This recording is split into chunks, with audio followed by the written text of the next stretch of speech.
Good morning, good morning. It is April 1st, April Fool's Day. Ha ha ha. Okay. I'm just kidding. All right, so it was Easter weekend. We had a short week last week, and the market's about to open here in about a minute and 40 seconds. So I just wanted to walk you guys through a little bit of a pre-market scalp situation. So in the Discord, let me just pull this up here. For those who aren't in the PBAlerts Discord, that's okay. Like, again, this isn't a product pitch at all, but just to show you guys kind of the types of resources out there, whether it's with our community or not. We've got these little PR spikes. So basically, this is a bot that was set up that filters the leading news, filters out tickers, and it's got a set of requirements that need to happen before the alert will show up. Okay, so in this case, we got two right here that we could just look at. WRAP indicates that it was less than $3, and it's got their headline right here and a link to it. CXAI was another one. Now, if we look at these two stocks, right, we just kind of had to use a little bit of logic here. And so if I'm looking at the 1 minute chart pre-market, trying to get a scalp, I can see here that this is not something I can identify, right? There's no point in trying to trade this. You got 1,300 volume on one candle. It's just not worth it, right? So that one we can filter out manually and just not trade it. So CXAI, however, we get this nice, beautiful impulse. So when this message popped up here at 9:07, you can see the stock was just taking off. So it got us in nice and early here, but I didn't buy this first candle here. I think I bought somewhere around here. I'd have to look at the orders here. 161 at, I'm sorry, 309 at 9:07. So I got it pretty early here, I guess. Somewhere around here, though. I think it was nice and low. Now I'm just kind of waiting for the retrace down here and the market open. So the market opens in about, well, 1 second here. So I'm going to go ahead and consider buying some of these, but I'm going to use my hotkeys now because I have those set up. So I'm going to just trade market here really quick. And what I'm going to look for is at least a break of this high, right? So if I'm going to be trading these and I'm going to be using, relatively small dollar amounts, this is 2% of the portfolio here. So again, you can speculate if you want to, but you don't have to. But if you are going to, high risk should mean low risk exposure. And that's all I'm doing here. So in this case, I'm looking for a retrace, right? Because the price is falling down. There's no reason for me to try to catch it just because there's a pop, right? I need to be able to justify that with something like a bullish engulfing, or it needs to have a color change or some sort of, a supported low that gets broken or something like that. So right here, we just had a break. So now I'm going to go ahead and have my hotkeys set up here. Oops, I guess I'll have to just do these manually. Sorry. I don't have the right hotkeys set up on this portfolio. So I'm going to go ahead and set this to 100%, and I'm going to set it to market fill. So there will be some slippage here with the market fills. Normally I use limit orders for these, especially pre-market.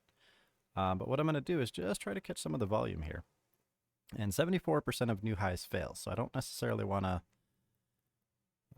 try to force this, right? So if I change this, and this is very risky to do this while the trade is open, so bear with me here. If I turn this 11.8 on, that should be my target right there for that retrace. Now, we didn't get a deep enough retrace here, so maybe we push higher, maybe we don't. But normally if we had a 50 to 61.8% retrace, this level right here would be our target, 11.8% for scalps, right? Because we just want those quick pops. And then we look for continuation beyond that. But either way, the important concept here is to use small positions, right? So this way, if I get my butt handed to me on this trade, that's not going to destroy me as a trader. So if we just go ahead and watch this, I'm just going to also keep an eye on Neo here. But I don't want to change the chart. So if the candle here breaks below that fella, I'm out, right? So this was my entry criteria. This is my exit criteria. No questions asked. I'm just going to, there we go. I'm going to put my mouse over it, hit the button. I'll walk away. No questions asked. That way I don't have to sit there and compromise. So if I look at the orders on this trade, you can see I bought 257 shares at 387. So if we just go ahead and walk through the math here. I'm just going to do this. I'm going to move this out of the way so I can move these around a little bit. 257 shares. So 257 times. And that was 387. 387. Okay, I'm going to store that. So I spent roughly $1,000 for that. And then I'm going to do 364 times, and then the number of shares that I bought, or the number of shares that I sold, 257, is 935.48. So if I subtract that from the memory, my total here is $59.11. So I took it a loss of $11.59. Okay, or I'm sorry, $59.11. I apologize. But I've traded this 3 times, right? First trade, was a 10.5% profit. Second trade was I think 6 to 7% profit. And so my days realized P&L here so far is up 148.81 just on this stock. Now this is super important to understand because the the overall daily P&L on this is $1,100 or so. It's going to go up and down based on what NEO does here. Now it's important to see the difference here because this is 90% of the portfolio and I used 2% for CXAI because it's such a high risk stock. And I just missed another entry right there because I was talking. But you can see the power of just catching these pops and locking the profits as soon as they stop. Lock 75% of it right here at the top. Move on with the next 25%. It's going to go higher or it's going to go lower. I don't want that lower to take me out, so that's why I use these very small positions that I have tight stops, right? It doesn't have to be super complicated. You don't need 20,000 indicators. It could be something as simple as, you know, when this red here gets conquered by the in this case white or the bullish, you know, that is your indication that the trade or that the trend has shifted strength, right? The bulls are in control at least for a very short period of time. They're strong enough to overtake that color or the opposing party here, right? They've broken through that line.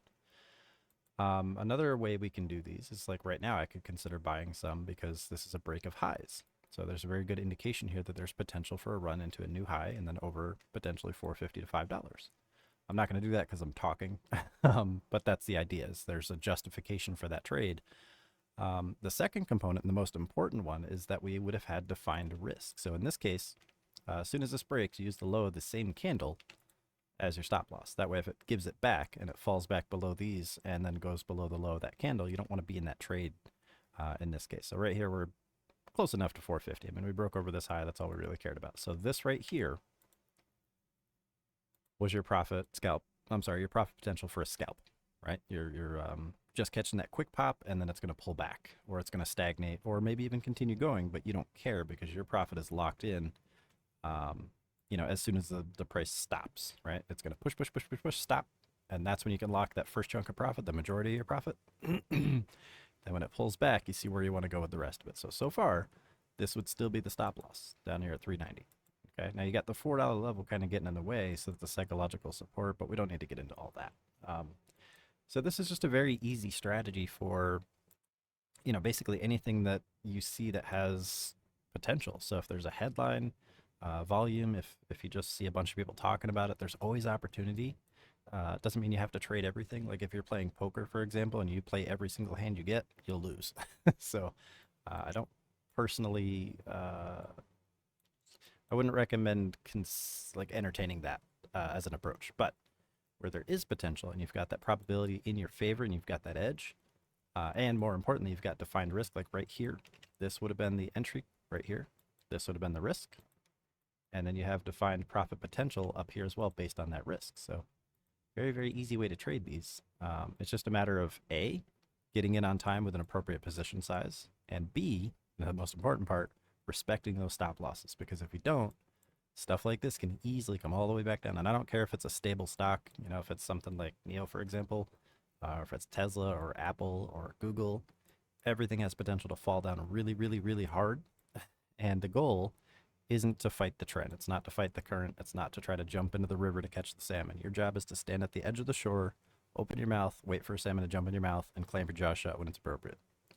So if you're falling in the river consistently, getting washed away, slammed against the rocks, all that good stuff, you're having a bad time, most likely it's because you're not using appropriate position sizes or you're not respecting your stop losses. So those are two very simple things to fix. Just because they're simple doesn't mean they're easy. But let's go ahead and try one. I'll just walk you guys through it. So right here we have a color change. So I'm just going to buy $1,000. So I'm going to erase all these lines. Okay, I got my risk right here. So let me go ahead and queue up that order. Create new order here. Change this to sell, 100%. Right, I always want to have this part ready just in case. All right, and I'm going to erase all these other lines so there's no clutter. Right, we don't like clutter on the chart. And we're just going to wait for that pop, and then we're going to lock 75%. Oh, that would have been rough. You always got to make sure it's on percentage if you're trying to sell 100%. All right. Oops, I hit the button a little early, but that's okay, right? Because we're still, I was looking at the volume here, not the, or the time and sale, sorry, not the price action. But you can see by keeping the risk that tight, okay? Just this tight. This was the trade right here. Okay, 1.4%. I'm okay with that. I can take 10 of these, right? 8 to 10 of them. And then all it's going to take is 1 or 2 good wins and appropriately managed positions. And, you know, the fact that things can have continuation and I can let them breathe appropriately, and I'll have a much better time in the market. So if I wanted to try this again. Now I'm on a larger account, obviously, so I can kind of do this a bunch. Now I'm entering a little bit high here, right? But the same concept applies. I've got defined risk. Go ahead and make that order up. Sell. And again, I'm just doing this for demonstration. I don't recommend, well, I can't tell you what to do, but I personally don't just trade every single bullish engulfing that I see. But if you were to, you can see my daily realized P&L is still 130.22, and that's just because I haven't done anything crazy yet. I just had those 2 wins, and I've had 2 losses so far. I'm still up 130 bucks, so easy peasy. So right here, when this pops and it breaks over these highs, I want to change this to 75% as quick as possible, so that way I know that I can lock in those profits. Now, a happy scalp is about 3%, so I could just lock my profits here and be done with it, but I kind of want to show you guys some other stuff for demonstration. So this little flutter right here that we're seeing is what I look for. This is the heartbeat that leads to the severed artery, basically, that is the pop to the upside. Now, it can lead to a pop to the upside, or it can lead to a massive hemorrhage, so you got to be very careful when it comes to stuff like this. So if you prefer the slower stuff, you can do the same exact thing in the higher time frames. Just bullish engulfings, for example, are a very nice, easy strategy. Everyone can identify them. Obviously, trading the first 10 minutes of the market open is very risky. So if you're not into that stuff, you know, maybe this fast-paced, aggressive speculation isn't for you, and that's okay, right? Because that's why we have the dividends, we've got the covered calls, we've got the special dividends, we've got all these other strategies you can use.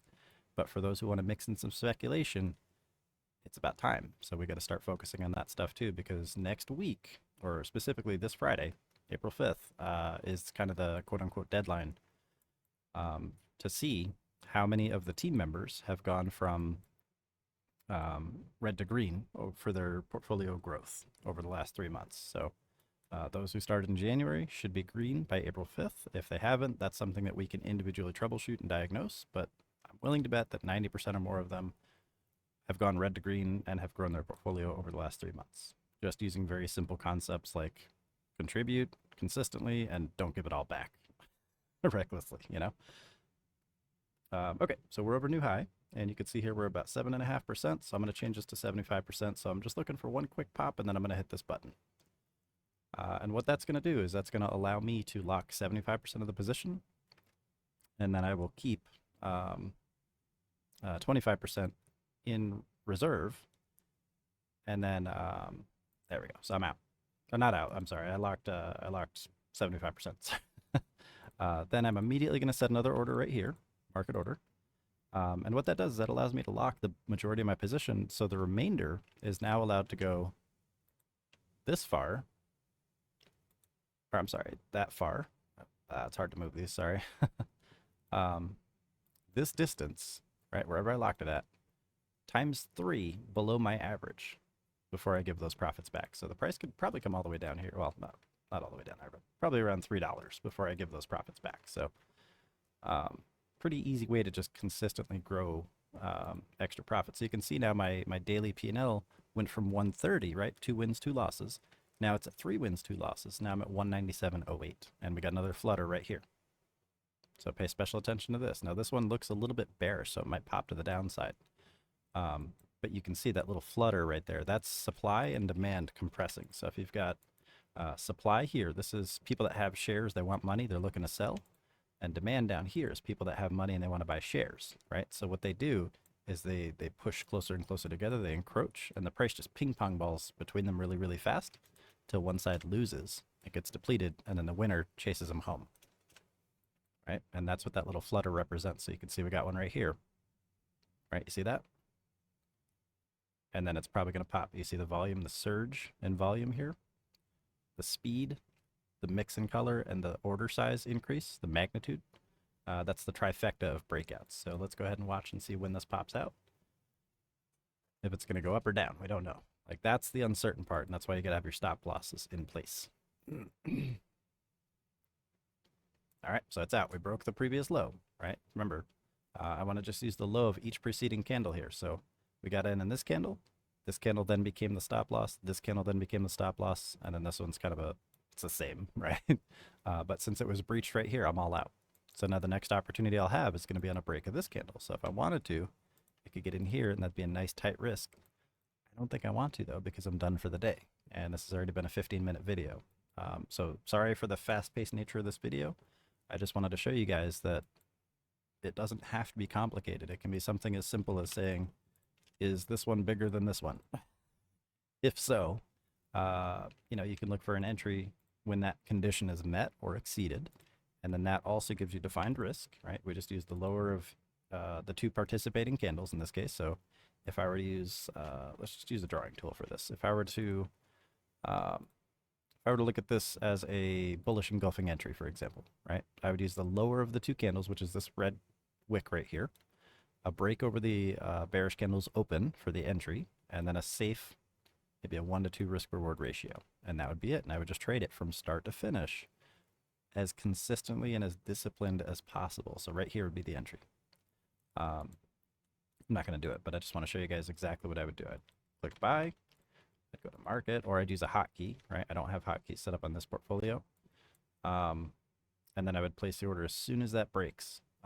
And then I would immediately set a stop loss. Now, if you're over here on the trade side, you can enable these guys as well. So if you're ever unsure, you can change these to percentages, and you can make it like negative 10% and, positive 10%, right? And you can change this to $1,000, and you can set it to market, right? I'm not going to hit the button, obviously, but if I did, what that would do is it would place an order at market for $1,000 in size, and it would automatically set a stop loss and a take profit. Stop loss would be down here at 390, take profit would be up here at 477, and then I could just drag those into place. So if I wanted to do that right here, for example, let me just get these drawings out of the way. I'll do one more for you guys. All right, my stop loss goes right here, 1 cent below those. And my take profit can just go right here, right above them. I'll do a 1 to 2. That's what, a 7.6%, right? There you go. Now that's pretty aggressive for a scalp, so we'll see if it actually happens. But that's the setup right there. And that kind of setup, we can just rinse and repeat over and over and over again, and it tells us exactly how much we have riding on the line. So if I were to come down here to the working orders, and I do modify, okay, you can see that the percentages, you can ignore all the complicated parts of this. If it'll show me, I guess it's not going to show me. Sorry. Sometimes it'll tell you like what the credit and stuff is. I think because it's a bracket order, it won't show me that. But if I go to drag these, for example, you can see my estimated loss is $38. My estimated profit is $76.50. So in this case, I still have a net positive risk reward, and my realized P&L for the day is $200. So even if I lose this trade, I'm still positive for the day, and it's a nice defined risk with the probability in my favor. So it should go up, but I don't control that. I only control my risk exposure. So if it goes up, I want to be in the trade longer than if it were to go down. And if it goes down, I don't want to be in the trade at all. Right? So I've got a defined level of risk that I can use and a defined profit potential that I can use. And that'll tell me exactly what to do at any given time. And I don't have to think about anything. And that's my favorite kind of trading, is when I don't have to think. So you can use a 1-to-1. You can use a 1-to-1.5. You can use a 1-to-2. Given the kind of risky nature of this, well, no, you know what? I'm just going to leave it the way it is. So this is a low float stock. I like it. We'll just let it play out, for better or for worse, right? So with that said, I also have, again, this is 2% of the portfolio or less, right? I don't have $1 million riding on the line here, and I'm not using 50% of the portfolio to try to make a quick profit. I'm using 2% of the portfolio with defined risk, defined profit potential, and I'm letting the profits come to me. I'm not chasing them. I'm not forcing things to happen. Now, if I were to switch over here to Neo, for example, you can see this one is pushing up nicely for the day. That's pretty sweet. I like that. And this is 90% of the portfolio. So this is, well, roughly 90%. So this is a very aggressive position, right? And for this one, we've been covering it pretty extensively, so I don't want to go too far down into that explanation here, but this has fallen off at roughly 15% over the month, or I'm sorry, I think it's like 13%. And we've reduced the cost basis lower and lower and lower. So my cost basis right now is $4.54. So if I were to close this position right now, even though I'd be realizing a loss of $5,600, I would be making a net profit overall because of the profits I've already collected previously on the covered calls. So my net profit would be, or I'm sorry, if I were to close it right here, it'd be about 4%. So not huge, but considering it's 90% of the portfolio, that's pretty decent, all things considered. So I don't have to think. And again, that's my favorite kind of trading. So looks like this one might take a little bit longer. It might just fall down. I don't know. It's kind of sitting in this little double top. And again, if it falls down, right? So if I were to just draw this out, it might happen as I draw this. You know, we've got a double top scenario right here. Okay. And oops, you know, traditional double top dictates that this is the break right here, right? So as a short trader, someone who's going to be looking to short this position, they're going to be looking right here, and their stop loss is going to be right here above the double top, and their profit's going to be down here at this level. So the longs, the bulls, they're going to want to break above this level here, and that's where my stop or my take profit's right above that. The bears are going to want to push it below this line. All I have to do is basically pick a side and use an appropriate level, appropriate position size, and then let it happen, right? We don't want to get in our heads and be like, oh, it's going to turn into a triple top and then fall down, so I might as well lock my profits right here, because this is the original setup right here. Okay, we don't have to compromise it once we're in it. We could just let it go. We can't determine what the end result will be. That's not up to us. The only thing we can ever control is whether or not we're in the trade and by how much. So until this breaks, I can't really show you guys the end result. So it's, if it falls down, it'll sell here. If it shoots up, it'll sell here. And then we're still going to have a net positive P&L for the day no matter what happens, right? So this is now a 22-minute video. I don't really want to keep recording this if it's not going to push. So I don't think that's really fair to you guys. Maybe hopefully we get this pop here as I'm talking. Otherwise, I'll end it as soon as I'm done. I hope everyone had a good Easter. If you didn't celebrate the week or the holiday, I hope you at least had a good weekend. And if you had to work, I get it. I used to volunteer to work so other people could have the day off. So it sucks, but you know, sometimes that's the best day to work, is when, you know, everyone's home. So it's entirely up to you. Hopefully you guys had a good day either way. You know, it's rest day for the gym people. And I'm going to go ahead and anticipate this to push up and sell. So let's just pretend it did that. I'll let you guys know next episode what happened. And other than that, we're just kind of keeping an eye on NEO. They had their earnings this morning, and their deliveries were increased 17% year over year. I think it was 43% month over month. So pretty good news. We're just waiting for the market to react to it. Tesla also released stuff, and that kind of muddied the waters a little bit. XPeng and Li Auto also reported. So they're just kind of in limbo now until things are decided. But overall, I'm still bullish, and it doesn't really matter what happens in the meantime because we've got these hedges in place, reducing our cost basis nice and low. And I think we're in a pretty good spot, or at least I am. So we'll see what happens, and I will catch you guys next time. Thank you all for watching. And come on, there's one squeeze so we can get out of here. This is crazy. Come on. You can do it. Come on. Up, uppy. Up, uppy. Bite the mouse. All right, guys, I'm delusional, so I'm going to end the recording right here. Thank you all for watching, and I hope you have a good week. Be safe.